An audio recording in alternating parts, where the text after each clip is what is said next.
श्रीमान संजय सिंह जी। धन्यवाद मान्यवर, आपने इस महत्वपूर्ण बिल पे मुझे अपनी बात कहने का मौका दिया। मान्यवर, मैं अपनी बात की शुरुआत नीट पेपर लीक के कारण जिन 21 बच्चों ने आत्महत्या करके अपनी जान दी, उनको सर झुका के नमन करते हुए, श्रद्धांजलि देते हुए अपनी बात शुरू करना चाहता हूं। मैं उन लोगों को भी श्रद्धांजलि देना चाहता हूं जो पिछले 10 साल में 1,23,000 छात्रों ने सुसाइड किया, आत्महत्या किया, और 2,000 छात्र हर साल सिर्फ पेपर लीक के कारण आत्महत्या की जिन्होंने मान्यवर, मैं ये बिल पढ़ रहा था और आपने नीट के पेपर लीक के कारण जब 22 लाख बच्चे प्रभावित हुए तो आपने कहा री एग्जाम कराएंगे। पहली बार जब आपने एग्जाम कराया तो 22,80,000 बच्चे उसमें बैठे थे, लेकिन दोबारा जब आपने री एग्जाम कराया तो उसमें मात्र 20 लाख बच्चों ने हिस्सा लिया। 2,80,000 बच्चों ने हिस्सा नहीं लिया। उस गुनाह के लिए, उस पाप के लिए जिम्मेदार कौन है? दूसरी बात मान्यवर, यह बिल देख के मुझे लगता है कि सरकार खुद स्वीकार कर रही है कि देखो भाई, पेपर लीक तो होगा, पेपर लीक हम नहीं रोक पाएंगे, पेपर लीक होगा। हत्या के खिलाफ सख्त कानून बनता है, बलात्कार के खिलाफ सख्त कानून बनता है। तो कोई हत्या का अपराधी होता है, बलात्कार का अपराधी होता है जिसको सजा मिलती है। पेपर कराने की जिम्मेदारी तो सरकार की है मान्यवर, पेपर कराने की जिम्मेदारी तो सरकार की है।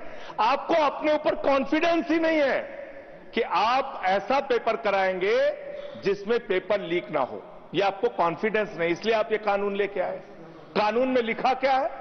इस कानून में आप लिख रहे हैं 2 महीने में इन्वेस्टिगेशन पूरी हो जाएगी, 3 महीने में ट्रायल खत्म हो जाएगा, 2 महीने में इन्वेस्टिगेशन पूरी हो जाएगी, 3 महीने में ट्रायल खत्म हो जाएगा।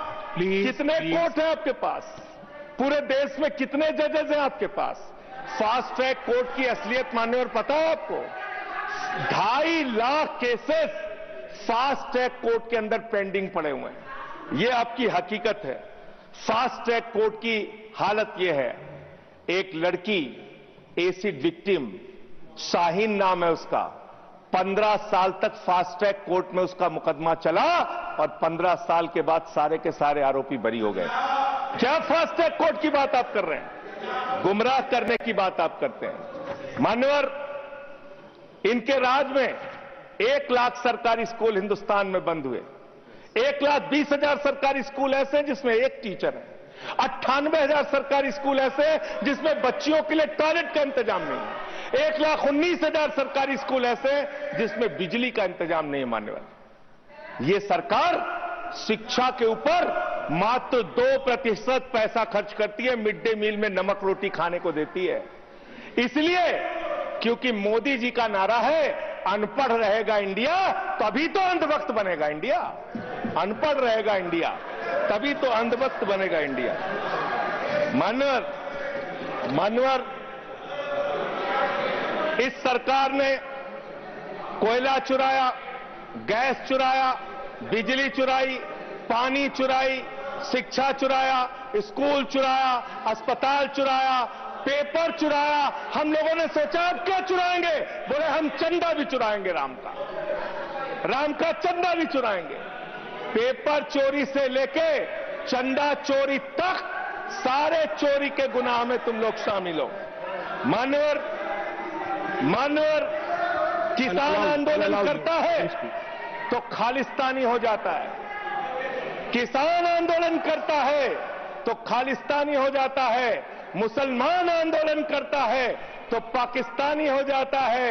नौजवान आंदोलन करता है तो चाइनिस्तानी हो जाता है। लेकिन मैं इस सरकार के बारे में कहना चाहता हूं, जो लोग AK-47 चलाते हैं, छात्रों के सर पे लाठियां चलाते हैं, आंसू गैस के गोले छोड़ते हैं, वो सरकार आतंकवादियों जैसा आचरण कर रही है, आतंकवादियों जैसा व्यवहार कर रही है। मैं ये कहना चाहता हूं मान्यवर, प्लीज कंक्लूड, प्लीज मान्यवर, मैं आपके माध्यम से इनको एक सुझाव देना चाहता हूं।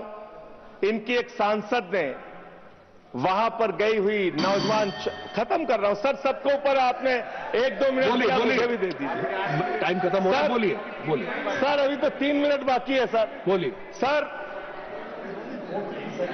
छात्र जो गए वहां आंदोलन करने, उनको बर्बरतापूर्वक मारा गया, लाठियों से पीटा गया सर, उनके सर फोड़ दिए गए, उनके ऊपर आंसू गैस के गोले छोड़े गए, वो चीखते रहे, चिल्लाते रहे, 500 छात्रों को घायल किया। और बिहार के अंदर इन लोगों ने AK-47 चलाया सर। वो आतंकवादी हैं हमारे छात्र, वो हमारे घरों के बच्चे आतंकवादी हैं सर, जिनके ऊपर आपने गोलियां चलाई। और तो और इनकी एक सांसद है मान्यवर, उन्होंने किसान आंदोलन में किसानों को गालियां दी, नौजवानों के आंदोलन में नौजवानों के लिए इतनी भद्दी टिप्पणी की मान्यवर, इस सदन के अंदर मैं कह नहीं सकता मान्यवर। हमारी बच्चियों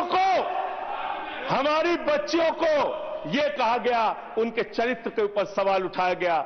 मैं निवेदन करना चाहता हूं JP नड्डा जी से, समझाइए अपने उस सांसद को। अभी तो उसको एक थप्पड़ पड़ा, सिर्फ 5 उंगली के निशान पड़े थे।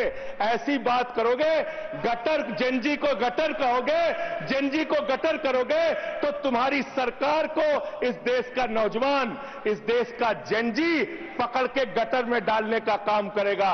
इसलिए तुम्हारी सरकार को मान्यवर, इसलिए मैं आपसे निवेदन करना चाहता हूं, नौजवानों को गटर जेनजी मत बोलो, तुम्हारी सरकार को उठा के वो गटर में डालने का काम करेंगे मान्यवर। इसमें ऐसे प्रावधान आप लेके आए हैं। माननीय संजय जी, मैं बस खत्म कर रहा हूं। अकेले स्पीकर हैं आप? हाँ, अकेले हैं। अकेले। सर, मैं ये सोच रहा था कि ये सरकार ऐसा कानून लेके आए, अकेले रहेंगे तब भी तुम्हारे खिलाफ लड़ेंगे, याद रखना। माननीय संजय जी, अकेले रहेंगे तब भी तुम्हारे खिलाफ लड़ेंगे जी। ये दादागिरी कहीं और दिखाना। बैठ जाओ, चंदा चोरी करते हो तुम लोग। माननीय तरुण जी, प्लीज माननीय Sanjay ji, address the chair, chair को एड्रेस द